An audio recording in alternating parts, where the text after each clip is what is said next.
अस्सलाम वालेकुम प्यारे बच्चों। आज का हमारा जो सबक है वो है सेहत और सफाई, और हमारी जमात है छठी। पहला सवाल है, सेहत के लिए कौन कौन सी चीज़ों ज़रूरी हैं?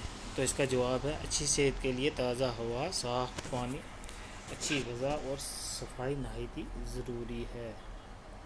उसके बाद है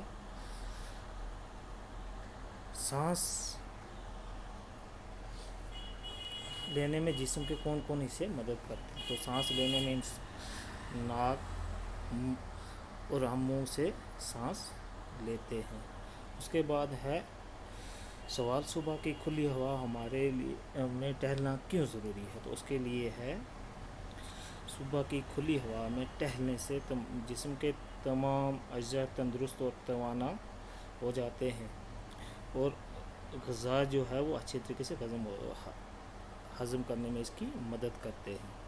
उसके बाद है हमारा सवाल है, हमें किस तरह के मकानों में रहना चाहिए? इसका ये जवाब है कि हमें साफ़ सुथरे और हवादार मकानों में ही रहना चाहिए।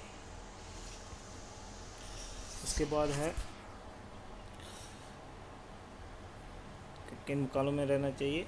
वो है साफ़ सुथरे और कशादा मकान जो खुले हों, जिनमें हवा गुज़र जाती है आराम से, ऐसे मकानों में हमें रहना चाहिए। बाकी जो सवाल हैं हम वो कल करेंगे।